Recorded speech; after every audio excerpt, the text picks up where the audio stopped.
नमस्कार, आप देख रहे हैं स्वर स्वतंत्र। आज के इस कार्यक्रम में आपकी मुलाकात कराएंगे गरुड़ गागरीकुल क्षेत्र की रहने वाली गायत्री जोशी से। गायत्री जोशी आज इलाके की महिलाओं के लिए एक मजबूत मिसाल बन चुकी है। सोशल मीडिया और यूट्यूब की दुनिया से प्रेरणा लेकर ऐपण और कलमकारी कला में महारत हासिल करने वाली गायत्री आज न सिर्फ अपनी संस्कृति को सजो रही है, बल्कि दूसरी महिलाओं को आत्मनिर्भर बनाने की पहल भी कर रही है। वर्ष 2022 में ऐपण कलमकारी आर्टिजन की विधा सीखने के बाद गायत्री ने पीछे मुड़कर नहीं देखा। आइए जानते हैं गायत्री की ऐपण कहानी, गायत्री की जुबानी।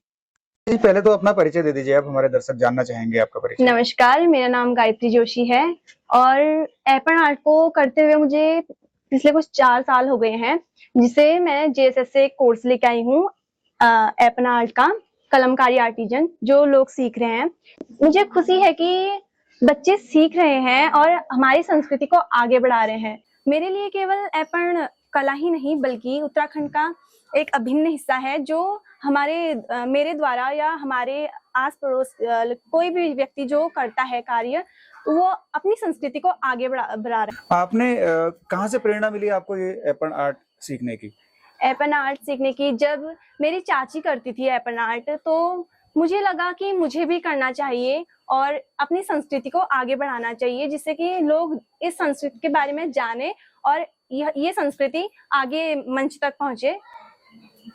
तो आज जिस तरीके से लोग सोशल मीडिया का इस्तेमाल सिर्फ रील बनाने तक करते हैं या अपनी फोटोज अपलोड करने में करते हैं, आपने उसी सोशल मीडिया से, यूट्यूब से इस उत्तराखंड की लोक विधा को सीखा है, तो ये प्रेरणा आपको कैसे मिली? सोशल मीडिया के द्वारा कि लोग बना रहे हैं, कुछ लोग बनाते हैं और कुछ लोग खाली ऐसे ही देखते हैं, तो मुझे लगा कि मुझे भी करना चाहिए, अपनी संस्कृति को आगे बढ़ाना चाहिए, इससे लोग जाने, पहचाने और इससे सीखें। जेएसएस के माध्यम से मैं तब पहुंची जब मैं एक बुकिंग मिली थी मुझे मेहंदी की, तो मैं वहां गई थी, तो मुझे वहां पे पता चला कि जेएसएस के माध्यम से हम सिखा सकते हैं लोगों को और अपनी संस्कृति को लोगों तक पहुंचा सकते हैं, लोग जाने संस्कृति को।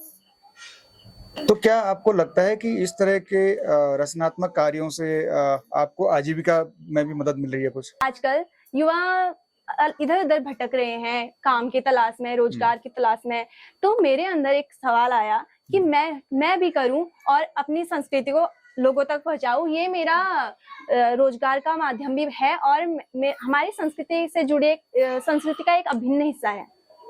ऐपण कला एक कला ही नहीं बल्कि हमारी संस्कृति का एक अभिन्न हिस्सा है, जिसमें काफी लोग इसमें दिलचस्पी लगा रहे हैं, जैसे स्कूल के बच्चे और घर में काम कर रही महिलाएं घर का भी देख रही हैं और अपने रोजगार का भी चाह रही हैं, तो मेरे जरिए वो ऐपण सीख रही है और इसके ऐपण के साथ साथ वो अपना रोजगार शुरू करना चाहती हैं। तो मेरे लिए खुशी की बात है कि हमारी पीढ़ी हमसे ऐपण कला सीख रही है और मुझे खुशी इस बात की है कि इस पे बच्चे दिलचस्पी लगा रहे हैं और इसे अपना आगे जाके रोजगार का माध्यम और अपनी संस्कृति को बढ़ावा देने के लिए ये कार्य कर रहे हैं। जैसे कि आप देख रहे हैं, ये प्रधान तौल है जिसमें हम दीपावली में और शुभ विवाह में, गणेश पूजा, इसमें धान भर के इसके ऊपर दिया जलाते हैं, तो इसमें शुभ कार्य में ये सबसे महत्वपूर्ण रहता है। इसमें इसका उपयोग बहुत ही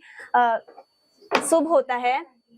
ये लक्ष्मी चौकी है, ये दीपावली में इसका सबसे ज्यादा बनाया जाता है। ये लक्ष्मी पद चिन्ह माना जाता है कि ओखली से ही इसका प्रवेश, लक्ष्मी का प्रवेश हमारे घर की ओर होता है। जी बताइए।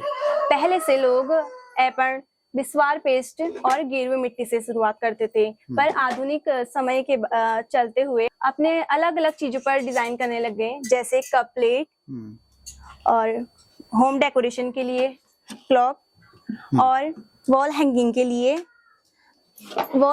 लिए इस टाइप के जैसे फोटो फ्रेम।